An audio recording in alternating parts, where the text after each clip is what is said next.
I'm your instructor, Bernard Norcott-Mahany, and I thought I would take some time, because you're reading Iliad this term, to talk a little bit about the poem and about the Trojan War.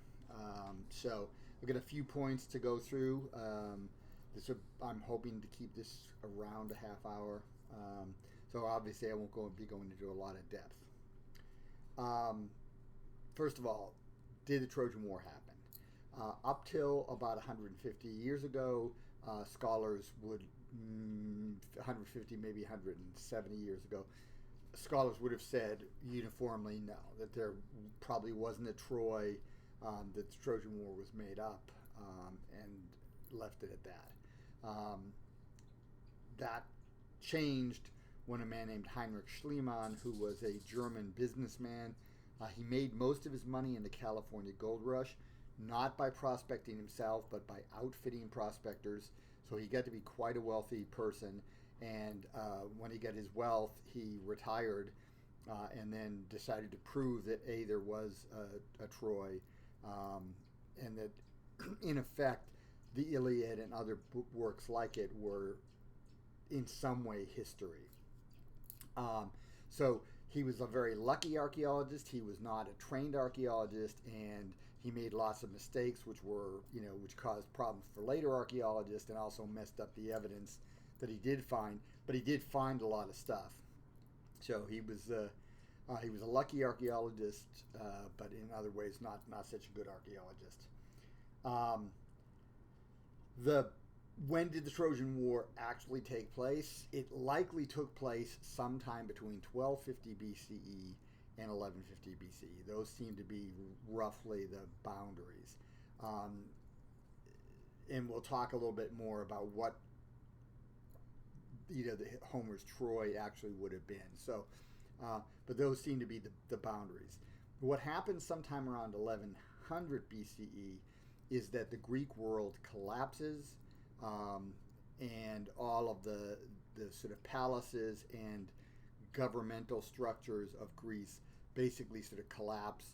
You end up having people largely living in small communities, like farm communities, around Greece in the period known as the Dark Ages.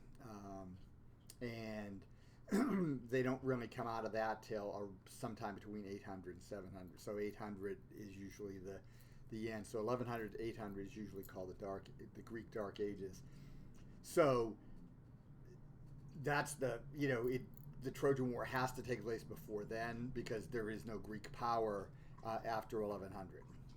But and some people think that the collapse of Greece came about possibly because of an extended war. If there was an extended war, whether it was a continuous period of 10 years or whether it was just like a series of raids that the Greeks did, that would still mean that the Greek leaders were not at home as often as they should be, and that could be destabilizing and might very well have led to the collapse of those city-states.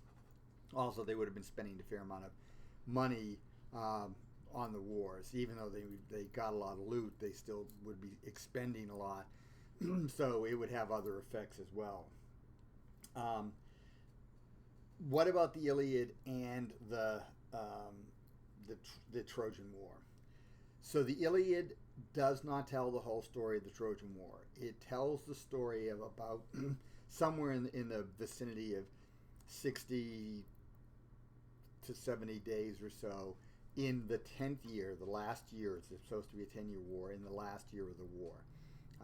Some people think it's like very close to the end of the war. I think it's closer to the beginning of the 10th year. There's still a fair amount of stuff that's going to happen after the Iliad is over. The Iliad focuses on Achilles and Achilles' anger with Agamemnon, the Greek leader of the Greek expedition.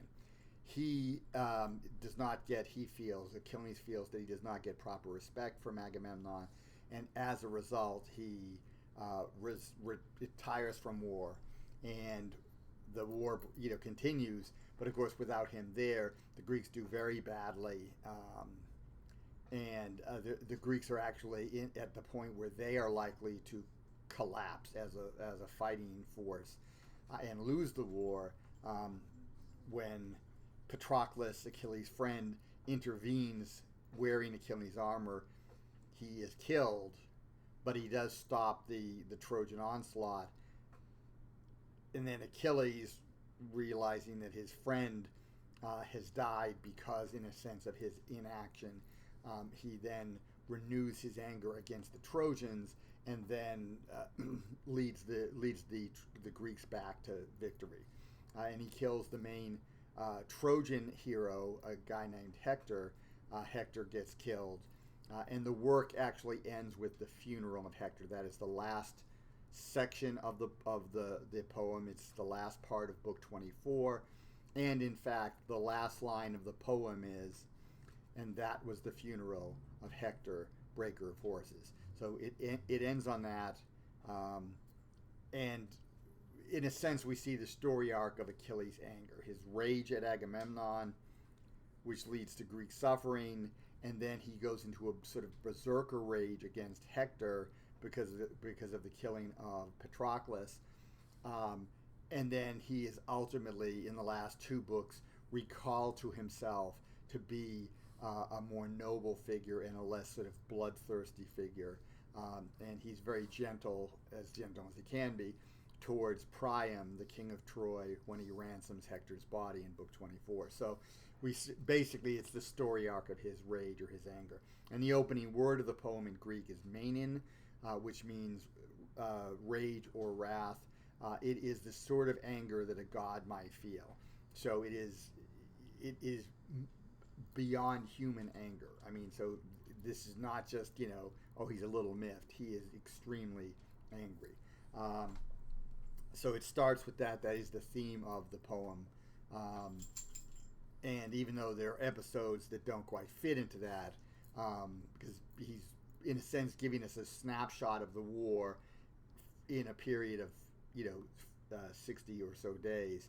And actually, most of those 60 days are like summarized. It's like, and then 2 weeks later they did this. And then, so you end up getting, a few like key days in the 10th year. So, why did the Trojan War take place? So, according to Homer and according to the Greek myth, Helen, the queen of Sparta, ran away with Paris. And in most accounts, she ran away with Paris. She wasn't kidnapped. She wasn't abducted. But adultery, which is having sex with a wife who is not yours, right? That's pretty much the definition of adultery. So if a married woman has sex with someone who's not her husband, she is committing adultery. If a man has sex with a married woman who is not his wife, whether he's married or not, that's adultery. And what it really comes down to is adultery is largely viewed as an appropriation of someone else's property. So if you're having sex with someone else's wife, that person is not having sex with his or her wife, and they are denied the use of their property. You're taking someone's property without their permission. Now, there seem to have been some Greek people who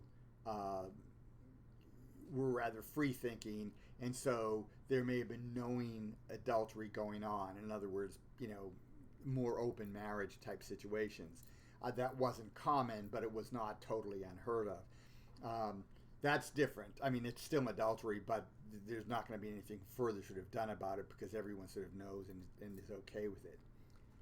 In this case, Menelaus is not okay with it. So whether Helen went, of her own accord or not, that doesn't matter. It was his wife that he lost, that this guy stole. And so, could that be the cause of a war? It could be. It seems unlikely that would be the main thing for a war. I mean, wars are usually fought over territory, they're fought over wealth, they're fought over power. It's the Peloponnesian War between Athens and Sparta largely took place because the Spartans felt that the Athenians were growing in power and therefore would be a threat. And so they started attacking Athens, which started the war. And Athens likewise saw Sparta as a threat, and so the war was really to try to neutralize the threat on the other side. I mean, there was money and other stuff was also became part of it, but that was the main thing there. And that's really what wars generally, if you think of like wars throughout history, that's what wars are about. Now, there is a man named Barry Strauss, who's a military historian, who wrote a book about the Trojan War called The Trojan War: A New History. He wrote it about 10 years ago, maybe. I did read the book, and he argues it very well. I don't know if he's right or not, but it's not fluff. I mean, he did his homework. And his argument is Menelaus is the king of Sparta because he married Helen, who was the daughter of Tyndareus, the previous king of Sparta. That would mean that he owes his throne to his marriage to Helen. What if Helen goes away? He's no longer really married to her if she's actually, like, in effect married to or living with someone else, especially if they're living somewhere else quite distant. That would then make his position politically unstable and might very well be a reason why the taking of Helen would be a cause for war. So that, if you consider that logic, that might very well be a way to do that. The other way to look at it is Agamemnon, who was the king of the Mycenaeans, who was the big king on the Greek mainland, was basically looking to extend his power and influence into Asia so he could control the trade routes and basically become richer and more powerful.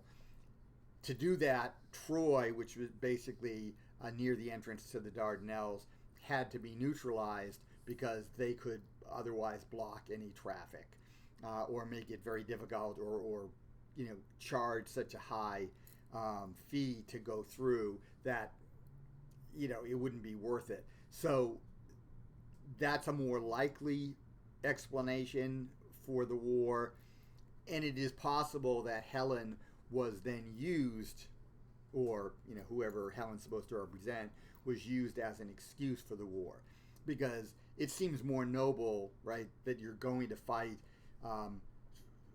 for your wife who's been kidnapped, as opposed to, or in this case, your brother's wife who's been kidnapped, rather than we're going to get a lot of loot and we're going to crush this power so that we can be more powerful, right? The second doesn't ring so well in people's ears. So the likelihood is that if it was over Helen, it was because Helen was the way that Menelaus could hold on to power in Sparta. If it was for the usual reasons for war, money, power, or territory, then Helen was used as an excuse. Either explanation sort of works. Now, is the Iliad historically accurate in what it presents? Well, the Iliad doesn't tell the story of the Trojan horse. The Trojan horse story is briefly told in the Odyssey. Very briefly. There are references to it like a couple of times, so we can piece together the story of the horse, but we don't have it in its entirety. Now, there were other poems composed about the Trojan War. There were, in fact, a whole cycle of poems called the Epic Cycle, and we don't have any of those poems. We have summaries of some, and we have like lines, maybe a 4 or 5 line quote. So we do have some quotes from the Epic Cycle, but we have summaries of them. But those poems seem to have been composed to sort of flesh out the history of the Trojan War, sort of to make a poetic history of the Trojan War.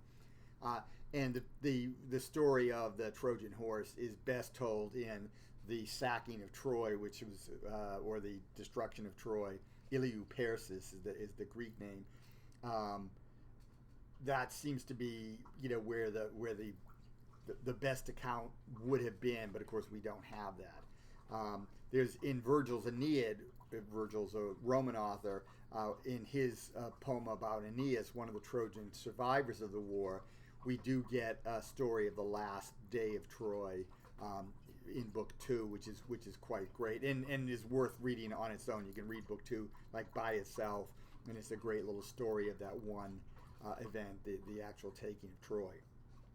So is the Iliad historically accurate? There was a Trojan War. The war was likely between the Greeks and the Trojans. It was likely for these other reasons and not the sort of more romantic reason. Was there an Achilles? We don't know.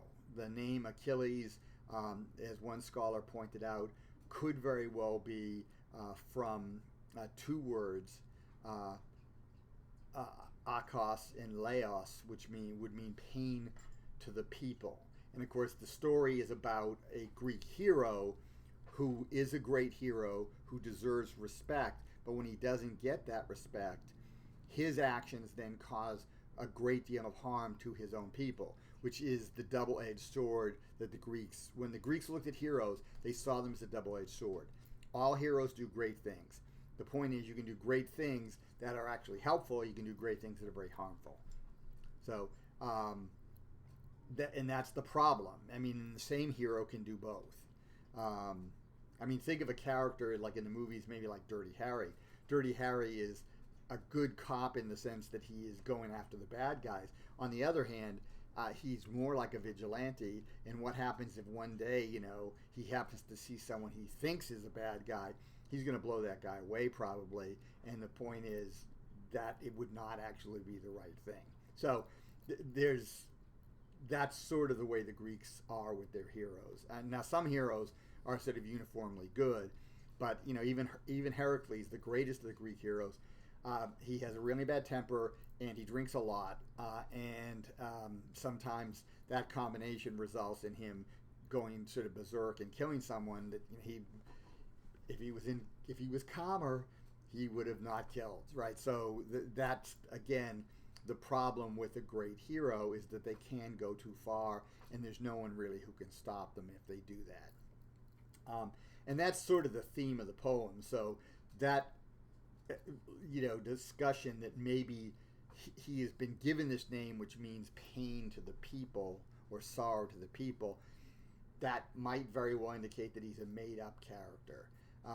Agamemnon seems to be at least based on a real character. The figure of Ajax, who's one of the warriors, there are two Ajaxes, but this is Ajax, the son of Telamon, also called Big Ajax because he's a big guy. He's got a shield that's 6 feet tall that looks basically like a gigantic garbage can that's been cut in half. So it's a rectangular shield that he can duck behind it when there's like arrows flying, and they basically totally miss him because his shield protects him. Ajax, that shield, there was no shield like that in the Trojan War. The Trojan War shields would have been much smaller shields. So that's a remnant from something that was maybe 1,000 years before the Trojan War. So Ajax might be a historical figure, but he's been basically taken out of time and put into the Iliad. So there are some things in the poem that have backed up things that are there's things in the poem that have been backed up by archaeology. One of them is that Odysseus has a helmet. The helmet is basically a leather cap, like an old football helmet, that has boar's tusks that have been sewn into it all around. And so because of the roundness of the tusks and the hardness of the tusk, like an arrow would actually sort of like skim off them. So even though it's not a heavy metal helmet, it's still... archaeologists actually found a similar helmet. So there was such a helmet from the time period we're talking about, and whether Odysseus was the owner of that helmet or not, the point is that's not something that Homer would have known about in his own life. But then Homer has some things in the poem that represent the reality of like Hesiod's world. He lives in the same sort of world as Hesiod in the 8th century. Things are just coming out of the Dark Ages. It's an Iron Age culture. I mean, there are references to iron. People every now and then, like win a prize, and the prize is like 3 bars of iron, or they get, someone has a spear that's made of iron. So iron technology actually is 1,000 and later, so that comes definitely after the Trojan War. So it's a mix. The events in the poem are basically aimed at focusing on this story of the anger of Achilles. And when I was a kid growing up, I loved World War II movies and I loved World War II TV shows. So this is in the 60s. And that war was still the big war, right? Because at that point, they weren't quite doing stuff on Vietnam. It was too close to home. The Korean War had a few movies made about it, but World War II, it was like, that was a war where we were proud to be in the war and proud of what we did and all that stuff. So if you're going to do a war movie, you're going to do that. Well, those war movies are very much alike. They generally focus on a squad of guys, usually 5 to 8 guys, and then there are different types of guys, right? There's the ethnic guy who's Italian or Jewish. There's the rookie who doesn't know exactly what. There's the schemer, the guy who's great at like poker and other stuff, and he's always like, getting material. He's often winning poker and he's got this big load of cigarettes and other stuff that he's gotten, because he's so clever. There's usually a cynic guy, who maybe his heart was broken by someone back in the States. At any rate, he doesn't he's not a happy guy. And then you see how those people interact in a war situation. So in 90% of the war movies, maybe higher than that, and the TV shows, we do not see reenactments of actual battles. What we see is some small skirmishes that happen on the side of the war with the squad, so we can see how the squad interacts. The Iliad in some ways is like that. It is not focused on the Trojan War as a whole, although there are hints to the beginning of the war and there are hints to the end. But they're focused on this short period and the effect that Achilles' anger has on these guys. So I think that's probably what you're going to get in almost any war story. You're not going to get something that's going to be long term. There are some movies like The Longest Day or Tora that deal with specific events in the war, or the Midway is another one that tell like the story of a battle. And those ones you actually see like various segments coming together in that. Those ones are probably more historically accurate. They come across more as history. But most of the war movies, like the Iliad, they're more about, you get this squad of guys and they're just trying to sort of get through the business of fighting this war.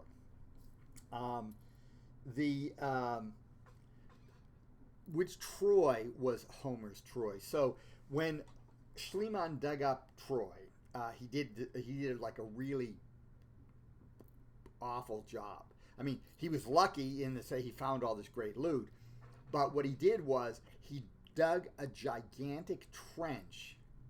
So if you imagine Troy sort of as this circular, area, he dug this like pie wedge ditch right to the center, and he just had these guys just like dig like crazy. So they weren't careful about layers or anything. But what he found was that there were 9 layers, roughly. I mean, 9 is the number we've got. There, level 6 has a lot of like near levels. So, and some people think that the 7th level is really just another one of level 6 that should be considered as part of level 6. So, but he found what people call the 9 Troys. The oldest Troy probably dates from around 3000 BCE. The last Troy, Troy 9, is definitely the Roman city, the city that the Romans built in the period of Rome, when Rome controlled the Mediterranean. So, those definitely are not Homer's Troy. Schliemann found some gold, which he figured had to be from Homer's Troy, because Troy is described as being incredibly wealthy. That was Troy 2, but again, that's like 2400 or 2500 BCE. That's way too old for the Trojan War. I mean, we're talking about 1250 to 1150 is really the ballpark we have to be looking at. There are two Troys that fit that. There is Troy 6, which actually has like about 6 or 7 different like sub-levels. And then there's Troy 7, mainly known as Troy 7A, which is really more like Troy 6I. But Troy 6 was a city that was destroyed. The evidence suggests it was destroyed in a great earthquake. And then there's Troy 7, which looks like it was destroyed in a war. Troy 6 is a bigger, well-built city, which seems to fit more with Troy the way Homer describes it. Troy 7A, of course, actually ends because of a war. And there are hints in the Iliad. Andromache, Hector's wife, tells him to stop fighting out in the fields against the Greeks. Rather, he should stay in the city and oversee the repair on parts of the wall that are still a little shaky. That suggests a city that's recovering from an earthquake, that's got some problems in its defensive wall, and it needs some buttressing of those areas. So, is it Troy 6, which is what a guy named Dorfeld, who was Schlieman's assistant, felt, or is it Troy 7 or 7A, which is what Carl Blagan felt? The likelihood is it's a mix of both. In other words, Homer's not writing history. Homer's not writing anything, but Homer's not composing history. Homer is composing the Iliad sometime between 800 and 700 BCE, probably closer to the 700, so like between 750 and 700.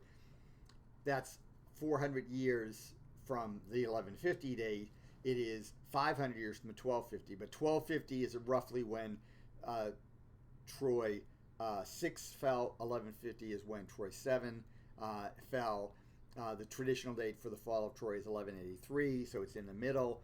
That he is picking together pieces that he learned over the years that have been passed on down through the years by storytellers. So he's got bits and pieces that he's now putting together into a newer work. There's going to be great creativity. Just again, like if you've seen any war movies, like I've seen a bunch of war movies, oftentimes if the research department is not top notch, and a lot of the B movies about the war, they were not, they've sometimes got people in uniforms, or they've got them with weapons that actually don't fit the time period. This happens a lot, like with films about the Revolutionary War. The rifles they've got are actually rifles that they would have been using like later, like in the Civil War, not in the Revolutionary War. So, what's going on there? Well, you can nitpick if you want. And as far as historic accuracy, yeah, you're right. They're incorrect. But this is about telling a story. It's about telling a story with a message, which in this case is the glorious danger that heroes present. On the one hand, they are glorious figures, and they can inspire, but they can also be very dangerous to the community. So the answer there, I think, is that they're both Troys. Troy 6 and Troy 7A are Homer's Troy combined in Homer's mind. What's the main theme of the Iliad? I mentioned that before. The main theme is the anger or the wrath or the rage of Achilles. Lombardo translates it rage. So does a guy named Robert Fagles. I like the use of rage. Anger, some people just translate it anger. The problem with that is, I get cut off in traffic and I'm angry. Rage is, would be I get cut off in traffic and, I take out a gun and start shooting, right? It's more intense, it's more extreme, and that's really sort of what happens. Now, Achilles doesn't actually take physical action against the Greeks, but he knows that by his absence, the Greeks are going to suffer severely. They are going to lose lots of lives because he's not there. And he basically doesn't care. He's been insulted by Agamemnon, and he's not going to stand for it. Now, the way Homer presents it, I think, he is right initially. Agamemnon should not have insulted his best warrior. That was a mistake on his part, and it's a mistake that's compounded on another mistake. The thing that causes Achilles to get angry is that Agamemnon, by insulting a priest of Apollo who had come to ransom his daughter, Agamemnon refused. It was his war prize. He refused to give the girl up. Now, the priest was offering substantial ransom, so it was a fair trade. Agamemnon loses no prestige by taking the ransom. He can show himself to be generous even by taking the ransom. So he could have done that. He doesn't. Not only that, but he insults the priest and threatens him. And so when the priest goes back to this small town near Troy that had just been taken, he prays to Apollo. And Apollo comes and starts killing Greeks of plague. And then to stop that from happening, they have to placate the priest and Apollo. And the only way to do that is to give the girl back. But because Agamemnon refused the ransom, he's getting nothing. And Agamemnon feels it's not right for me not to have a prize from this last campaign, so someone's got to give me their prize. And Achilles rightly says, that's not really fair. We gave out all the stuff. We gave it out fairly. At least everyone got something. It's not right to do to someone else what just happened to you, that you lost your prize. What we can do is the next time we take a city, we'll give you twice as much. Right? So we can make it up to you. Again, Agamemnon could have taken that deal. He could have said, I don't really like that, but in the interests of the Greek effort, I'm going to take that deal. And again, he would have seemed a big man. He doesn't do that. Instead, he basically says, no, I'm going to get a prize, and I'm going to come and grab your prize, Achilles. Now that is a problem. Because now he's threatened Achilles, and Achilles says, you gave me the prize, you can take the prize back, but I'm not going to take this insult. And he has been insulted because he's, in a sense, forced to let a man steal his prize, and he is a much bigger warrior. I mean, Achilles could kill Agamemnon easily. So he has to sort of swallow his pride and accept his indignity. But his response is, no, I'm not going to fight for you. You don't want to treat me the way a fighter should be treated, then I'm not going to fight for you. Which is also his right. The Greek forces are an alliance. They are not sort of, he's not directly under Agamemnon's control, and therefore he can basically tell Agamemnon, hey, I'm a prince, you're a king, I can do what I want. You're not the king of me. And so he has that option, he can do that. But by Book 9, when things have started to get bad for the Greeks, Agamemnon offers to make it all up to Achilles, including giving back the girl that he took from Achilles. So Achilles is going to get the girl back and a lot of loot in addition. That's the point where Achilles could have taken the high road, accepted this deal, which is a pretty good deal. He doesn't lose any prestige because of this, because Agamemnon, in effect, is saying, I am sorry. And he says, no, it's just not good enough. This guy, treats you like this, and, then he thinks he can get off with an apology. And at that point, Achilles' anger, it becomes a real problem for the Greeks. The next day is really bad for the Greeks, and Patroclus gets killed. So there's a cost to this, which makes Achilles a tragic figure. He takes a principled stand. He's sort of right in taking that stand. He takes it too far. There are consequences that he had not foreseen, and those consequences are worse than what he had to suffer before. And in a sense, it's due to his own actions. So that's really a lot of what's going on in the Iliad, which I think is an amazing work. I have read the Iliad in maybe 24 different translations. I've read most of it in ancient Greek quite some time ago, and I never really get tired of it. There are some great moments in the poem that are really stupendous. There are also, and this is why Lombardo's abbreviated translation is actually a good idea, there are sections that go on at length. Books 11 through 17 describe a single day of battle. And so you get lots and lots of like, so-and-so got killed and fell off their chariot. So-and-so got killed when a spear entered their eye. Something, and then you go through, and it's just like, it's too much. It's like, you could take that and compress that into one book, have far fewer deaths, but like far more dramatic deaths. But, he's an oral poet composing. We don't know how this work was composed because it can't be a single performance. It can't be a single day's performance. An oral poet likely would just perform for a couple of hours. So if this was performed as it was in Athens at a festival, on a given day, they would do the Iliad. On a given day, they would do the Odyssey. They would actually have 6 or so poets who would do about 1/6 of the poem. So it would be about 2 hours. That seems to be about the most you can really expect for a poet, a performer, to perform. Just like if you've ever been to a concert, concerts generally do not last more than a couple of hours because it's exhausting work, and the musicians can't stay on top of their form that long, much longer than that. So I'm going to leave you with that. That seems to be enough information, at least about the Iliad, for you to keep in mind, and we are over 30 minutes.